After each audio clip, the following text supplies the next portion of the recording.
Friends, સ્વાગત છે તમારું મારી ચેનલમાં। તો આજે આપણે કાઠિયાવાડી ફેમસ એવો વઘારેલો રોટલો બનાવીશું। એકદમ સરળ રેસીપી છે અને ઝટપટ બની પણ જશે। તો ચલો બનાવવાનું શરૂ કરીએ। તો સૌથી પહેલાં આપણે લસણની પેસ્ટ બનાવવાની છે। એના માટે અહીંયા 12 થી 15 જેટલી લસણની કળીને આવી રીતે ખાંડીને આપણે પેસ્ટ તૈયાર કરી લેવાની છે। હવે એને સાઈડમાં રાખી દેવાની અને અહીંયા મેં 2 મીડિયમ સાઇઝની ડુંગળીને ઝીણી સમારી લીધી છે, સાથે જ થોડા મીઠા લીમડાના પાન લીધા છે। હવે અહીંયા 2 રોટલા મેં તૈયાર કરેલા છે, એને આવી રીતે વચ્ચેથી બે ભાગ કરી આપણે એના ઝીણા કટકા કરી લેવાના છે, પણ એકદમ ભૂકો ન થઈ જાય તે વાતનું ધ્યાન રાખી એકદમ ઝીણા એવા ટુકડા કરીને તૈયાર કરી લઈશું। તો તમને ફાવે એ રીતે તમે આવી રીતે કે પછી 2 હાથથી આવી રીતે આપણે એને ચૂરો કરી લેવાનો છે, પણ ઝીણા ટુકડા આવી રીતના। હવે એને સાઈડમાં રાખી વઘારની તૈયારી કરી લઈએ। તો એના માટે એક વાસણમાં આપણે 3 પાવડા તેલ એડ કરી દેવાનું છે અને તેલ ગરમ થાય એટલે અડધી ચમચી રાઈ એડ કરીશું, સાથે જ થોડું જીરું પણ એડ કરી દેવાનું। હવે તેમાં આપણે લસણની પેસ્ટ એડ કરી છે એને સરસ રીતે સાંતળી લઈશું એટલે લસણની કચાશ ન રહે એમાં।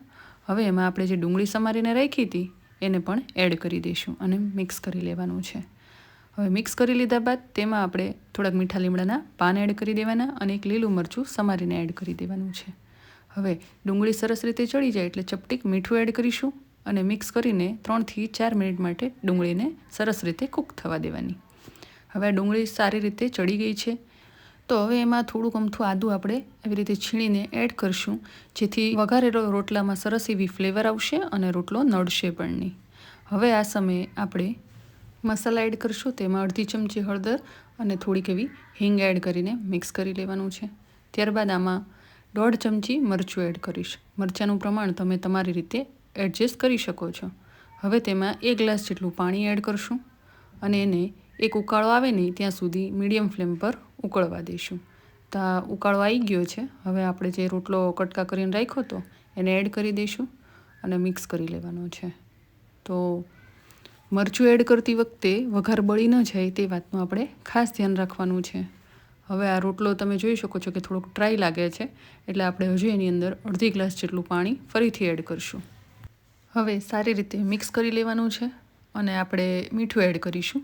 તો અહીંયા મીઠું આપણે રોટલામાં એડ કરેલું જ હોય અને ડુંગળી સાંતળતી વખતે પણ કરેલું છે, એટલે મીઠું આપણે માપનું એડ કરીશું। હવે બરાબર મિક્સ કરી લઈશું અને આ સમયે હવે આપણે ખાટી છાશ એડ કરવાની છે। તો અહીંયા મેં જાડી એવી 1 વાટકા જેટલી ખાટી છાશ લીધી છે, એને એડ કરી દઈશું। તો પાણી એડ કર્યા પછી ખાટી છાશ એડ કરશું એટલે છાશ છે તે ફાટી ન જાય। હવે આપણે એને સારી રીતે મિક્સ કરી લઈશું અને 3 થી 4 મિનિટ માટે આપણે એને કૂક થવા દેવાની છે। તો આપણે વચ્ચે વચ્ચે થોડુંક આવી રીતે હલાવતા રહેવાનું, જેથી તળિયે ચોંટી ન જાય। તો આ વઘારેલો રોટલો આપણો તૈયાર થઈ ગયો છે। તમે જોઈ શકો છો કે ઘટ એવો રસો થઈ ગયો છે। જો તમારે વધારે ડ્રાય જોતો હોય તો તમે એ પ્રમાણે રાખી શકો છો। હવે આપણે ઉપરથી થોડા લીલા ધાણા સમારેલા છે તેને એડ કરી દઈશું અને સારી રીતે મિક્સ કરી લઈશું। તો તૈયાર છે ગરમા ગરમ એવો વઘારેલો કાઠિયાવાડી રોટલો। તો ફ્રેન્ડ્સ, તમને મારો વિડીયો ગમ્યો હોય તો વિડીયોને લાઇક કરજો, શેર કરજો અને મારી ચેનલને સબસ્ક્રાઈબ કરજો।